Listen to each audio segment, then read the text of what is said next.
जय श्री राम, जय हनुमान बाबा की जय। और मैं आपका फिर से स्वागत करता हूँ संपूर्ण सृष्टि ज्ञान चैनल में। और आज हम लोग बात करेंगे कि खाटू श्याम जी हैं कौन। देखिए, ऐसा है कि अगर हम बात करते हैं खाटू श्याम जी की, अब चूँकि उनका नाम श्याम लगा है तो बहुत लोग समझते हैं कि भगवान श्री कृष्ण हैं ये। पर देखिए, ये भगवान श्री कृष्ण नहीं हैं। और इनका पहले मैं इतिहास बताता हूँ और फिर मैं बताऊँगा कि इनका नाम खाटू श्याम कैसे पड़ा। तो चलिए शुरू करते हैं। जय खाटू श्याम बाबा की। तो देखिए, यहाँ पर ऐसा था कि ये महाभारत जब हो रहा था, ये महाभारत के पहले की बात है। आपने तो भीम का नाम सुना ही होगा। तो भीम ने शादी करी थी हिडिंबा नाम की राक्षसिन से। तो उनके एक लड़का हुआ घटोत्कच, ये भी आपको मालूम ही होगा।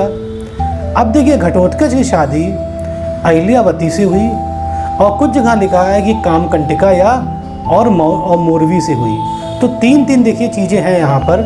आपको अगर आप कई जगह लिखा है कि उनकी पत्नी का नाम घटोत्कच की अहिल्यावती था, और कहीं कहा है कि कामकंटिका, और कहीं कहा है कि वो मोरवी थी। तो जो भी चलिए, जो भी इनकी पत्नी का नाम था, तो जो भी घटोत्कच के पुत्र हुआ उनका नाम रखा गया बर्बरीक। देखिए, बर्बरीक का मतलब होता है घुंघराले बाल वाला। अच्छा, अब देखिए, बर्बरीक जो थे वो अपनी माता से बहुत अधिक प्रेरित थे, बहुत अधिक प्यार करते थे, और जो उनकी माता कहती थी वही बात मानते थे। उनकी माता हमेशा कहती थी कि हमेशा तुम उसी की तरफ जाना जो हारने वाला हो या जो निर्बल हो। तो वो उनके दिमाग में बैठा हुआ था। तो एक बार उनको मालूम पड़ा कि उनके पिता घटोत्कच जा रहे हैं अब महाभारत की लड़ाई लड़ने, महाभारत की। तो उन्होंने सोचा, ये बर्बरीक ने, कि मैं भी जाऊंगा। अब देखिए, जाने से पहले देखिए बर्बरीक ने क्या किया। देखिए, बर्बरीक ने जो 9 दुर्गा मैया की उन्होंने पूजा करी, और उन्होंने इतनी कठोर तपस्या करी कि जो 9 दुर्गे मैया ने उनको 3 बाण दिए। इसलिए कभी उनका नाम 3 बाण का भी आता है। जो बर्बरीक के नाम 3 बाण का भी रखा गया है। तो उनको 3 बाण दिए, और वो ऐसे बाण थे कि जो कि अमोघ थे, मतलब कभी नहीं चूकते थे, और अपने लक्ष्य को भेद कर फिर वापस वो तरकश में चले जाते थे। अच्छा, फिर उसके बाद अग्नि देवता की उन्होंने पूजा करी। तो अग्नि देवता ने प्रसन्न होकर बर्बरीक को एक धनुष दिया, जिससे वो 3 बाण चला सकें। अब देखिए, यहाँ पर बर्बरीक जो थे अपने नीले रंग के घोड़े पर चल पड़े, जहाँ पर युद्ध होने वाला था। अभी युद्ध नहीं शुरू हुआ था महाभारत का। अब जानते हैं भगवान श्री कृष्ण को, वो तो प्रभु हैं, वो तो भगवान विष्णु के अवतार थे। तो उनको मालूम पड़ गया कि यह बर्बरीक चला आ रहा है इधर, और उनको बर्बरीक के बारे में काफ़ी कुछ मालूम था कि अगर तो वो वहाँ पर वो ब्राह्मण के वेश में पहुँच गए जब बर्बरीक रास्ते में था। तो जब बर्बरीक रास्ते में था और उनसे वो रास्ते मिला उनसे भगवान श्री कृष्ण ने, जो कि ब्राह्मण के वेश में थे, तो उसने तो उन्होंने रोक लिया उनको। तो पहले उनका हालचाल पूछा, उन ब्राह्मण ने, मतलब भगवान श्री कृष्ण ने हालचाल पूछा बर्बरीक का कि तुम कौन हो, क्या हो, कहाँ जा रहे हो। तो उसने बताया कि वो जा रहा है महाभारत की लड़ाई लड़ने। तो अब चूँकि भगवान श्री कृष्ण को मालूम था कि बर्बरीक मतलब क्या चीज़ है, तो उन्होंने मजाक उड़ाते हुए कहा, क्योंकि वो अत्यंत निपुण थे राजनीति में भगवान श्री कृष्ण। तो उन्होंने उसका मजाक उड़ाते हुए कहा कि अरे, तुम्हारे तरकश में 3 बाण हैं, इससे तुम क्या लड़ाई लड़ लोगे। तो बोला कि देखिए ब्राह्मण देव, ये 3 बाण नहीं है, ये तीनों बाण चला दूँ तो ये पूरे ब्रह्मांड खत्म हो जाएगा। तो उनका ठीक है, चला के दिखाओ अच्छा एक बाण, और जितने पीपल के पत्ते हैं सबको भेद दो। और उन्होंने क्या किया, एक अपने हाथ रख लिया और एक पैर से दबा दिया, भगवान श्री कृष्ण ने छुपा दिया। उसने निकाल के बाण चलाया जब, तो जितने पत्ते थे वो क्षण भर में भेद दिए उसने, और वो जो तीर था वो उनके हाथ और पैर के पास घूमने लगा। तो बर्बरीक ने कहा, हे ब्राह्मण देव, आप कृपा करके हटा लीजिए, अपने हाथों पैर हटा लीजिए उस पत्तों के ऊपर से, नहीं तो आपको भी हानि पहुंच जाएगी। तो उन्होंने भगवान श्री कृष्ण ने हटा लिए पत्ते। अब देखिए, जब हटा लिए पत्ते, तो भगवान श्री कृष्ण ने कहा कि देखो, मैं ब्राह्मण हूँ, मैं तुमसे कुछ मांगना चाहता हूँ। तो उसने कहा, ठीक है, आप मांगिए जो आपको मांगना चाहते हैं। अच्छा, इससे पहले एक और बात पूछी थी इन्होंने ये भगवान श्री कृष्ण ने बर्बरीक से उन्होंने पूछा ये कि तुम ये बताओ कि तुम महाभारत जा रहे हो, महाभारत लड़ाई में जा रहे हो सम्मिलित होने, तुम किसकी तरफ से लड़ोगे? तो बर्बरीक बोला, देखिए मेरी मैया ने समझाया है कि जो निर्बल होगा, जो हारने वाला होगा, उसी की तरफ जाऊंगा मैं। अब तो भगवान श्री कृष्ण परेशान हो गए, क्योंकि उन्हें मालूम था कि ये कौरव ही हारेंगे, और ये अगर कौरव की तरफ हो गया तो हम लोग हार जाएंगे, मतलब पांडव हार जाएंगे। तब उन्होंने कहा कि हे बर्बरीक, मैं ब्राह्मण हूँ, मैं तुझसे कुछ मांगना चाहता हूँ। तो बोला ठीक है, आप मांगिए, और उसने प्रण कर दिया कि जो आप मांगेंगे वह मैं दे दूँगा। तो भगवान श्री कृष्ण ने कहा कि मुझे तेरा शीश चाहिए, कि मुझे तेरी मतलब मुझे तेरा सर चाहिए। अब वो बड़ा असमंजस पड़ गया बर्बरीक, पर चूँकि वो भी तबड़ा तपस्वी था, तो उसने कहा ठीक है प्रभु, ठीक है ब्राह्मण देव, मैं दे दूंगा, पर आप ब्राह्मण नहीं हैं, आप पहले हमको दर्शन कराइए, आप हैं कौन? क्योंकि कोई ब्राह्मण ऐसी चीज़ नहीं मांग सकता है। तभी भगवान श्री कृष्ण अपने रूप में आ गए और उन्होंने उसको विष्णु भगवान का रूप दिखाया पूरा। तो बर्बरीक ने हाथ जोड़ लिए, और फिर श्री कृष्ण भगवान ने समझाया बर्बरीक को कि देखो मैं तुम्हारा शीश क्यों मांग रहा हूँ। भगवान श्री कृष्ण ने कहा, मैं तुम्हारा शीश इसलिए मांग रहा हूँ क्योंकि लड़ाई शुरू करने से पहले कि जो इस तीनों लोगों का सबसे बड़ा योद्धा होगा, उसी का यहाँ पर बलि दी जाएगी, इसलिए मैं तुम्हारा सर मांग रहा हूँ, और तुम बलि दे दो, तभी युद्ध शुरू होगा। तो उसने कहा हे प्रभु ठीक है, आप जो कहते हैं वैसा मैं करूँगा, पर एक कृपा आप करिएगा कि मैं इस पूरा महाभारत मैं देखना चाहता हूँ अपनी आँखों से। तो उन्होंने कहा ठीक है।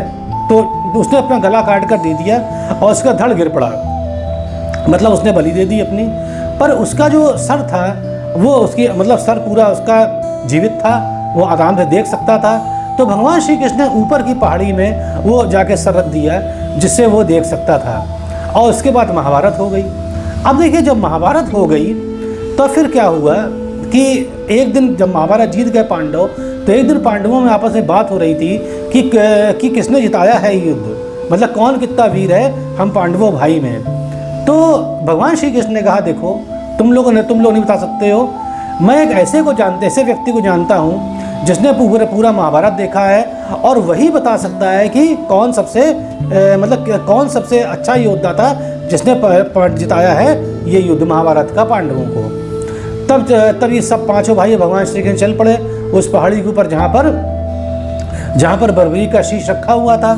तो वहाँ पर बर्बरीक से पूछा भगवान श्री कृष्ण ने, तुम बताओ अच्छा कि कौन महाभारत सबसे अच्छा योद्धा था। तो उसने कहा कि हे प्रभु, कि मैंने इतनी ऊंची पहाड़ी से महाभारत देखी है, मुझे सिर्फ दो चीज़ दिखाई दे रही थी। एक तो आपका सुदर्शन चक्र दिखाई दे रहा था जो कि सबको मार रहा था, और दूसरा मुझे दिखाई दे रहा था काली माँ का रूप जो सबके लहू पी रही थी। उसने कहा अब तो स्पष्ट हो गया पांडवों को कि वो भगवान श्री कृष्ण की वजह से ही जीते हैं। अब देखिए ये तो कहानी थी बर्बरीक की। चलिए तो इसका मतलब बर्बरीक कौन थे? तो बर्बरीक जो थे वो घटोत्कच, और उनकी देखिए उनकी जो माँ का नाम है बर्बरीक का, वो थोड़ा 3 नाम बता, अहिलावती या कामकंटिका या मोरवी कहा जाता है। तो उनके पुत्र थे ये, और भीम के ये पौत्र थे, मतलब उनके पोते थे ये भीम के। अच्छा अब देखिए वो तो चलिए बात खत्म हो गई। अब एक बात है कि 1027, अभी तो 2021 चल रहा है, तो 1027 की बात है ये कि इसकी भी देखिए 2 कहानियाँ हैं वहाँ पर जहाँ पे हैं ये। अब ये बताएंगे नहीं, फिर बताएंगे आपको नाम कैसे पड़ा इनका। तो बर्बरीक के जो सर था वो था, उसके बाद वो दफना दिया गया था। अब देखिए 1027 में क्या हुआ कि एक बार कुछ लोगों ने देखा राजस्थान में सीकर ज़िले में, राजस्थान के सीकर ज़िले में कुछ लोगों ने देखा कि वहाँ पर जो गाय अपना दूध अपने आप गिरा रही है, मतलब उसके गाय के स्तन से दूध अपने आप बह रहा है। तो गांव वाले ने वहाँ पर खोदा तो वहाँ सर निकला। सर किसका था? इन्हीं बर्बरीक का था। तो सर उन्होंने ब्राह्मण दिया, और उन्होंने कहा कि आप तो ब्राह्मण घर पर रखा, और उनकी पूजा की। और उन्होंने वहाँ के राजा रूपचंद चौहान थे, रूप सिंह चौहान थे, माफ़ करिएगा, रूप सिंह चौहान थे। उन्होंने बताया ब्राह्मण ने कि देखिए सर गिरा ऐसा। तो रात में दर्शन आया उनका रूप सिंह चौहान के पास कि देखो मैं बर्बरीक हूँ, और बताया उन्होंने अपनी पूरी कहानी, और तू मेरा मंदिर यहाँ बनवा। और अच्छा अब देखिए जहाँ पर मंदिर बना उस जगह का नाम खाटू श्याम है। तो उनका नाम इसलिए बरबरीक का नाम खाटू श्याम रखा गया। तो खाटू श्याम कौन है?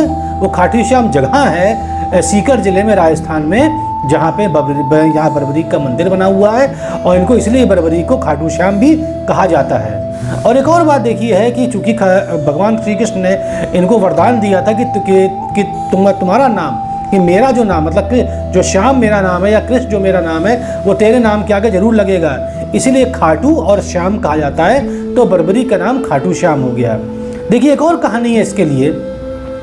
कहानी देखिए इस प्रकार की है कि कहानी हल्का सा भिन्न है, बस कहानी है कि जो हमारे जो रूप सिंह चौहान थे, वहाँ के राजा थे 1027 में, और उनकी स्त्री का नाम, पत्नी का नाम नर्मदा था। तो नर्मदा ने रात में सपना देखा कि कोई उनसे कह रहा है कि देख यहाँ खुदवा और मेरा धड़ यहाँ, मेरा सर यहाँ छुपा हुआ है। तो उन्होंने अपने पति को बात बताई, तो उन्होंने वहाँ खुदवाया, तो उन्होंने यही सर निकला जो बरबरीक का था। तो उनका नाम खाटू श्याम रख दिया। श्याम इसलिए रखा क्योंकि भगवान श्री कृष्ण ने वरदान दिया था कि देखो तुम्हारा नाम के आगे मेरा नाम हमेशा जुड़ा रहेगा, इसलिए उनको खाटू श्याम कहा जाता है। और खाटू श्याम के यहाँ जो भी जाता है, सीकर जिले में है, राजस्थान में, खाटू श्याम विलेज है, मतलब एक गांव है, वहाँ पर जो भी जाता है, वही खाटू श्याम का मंदिर है, वहाँ पर जो भी जाता है उसकी मनोकामना पूरी होती है। तो देखिए ये कहानी थी खाटू श्याम जी की। उम्मीद है आपको समझ में आ गया होगा कि खाटू श्याम कौन थे और बरबरीक कौन थे, दोनों एक ही थे।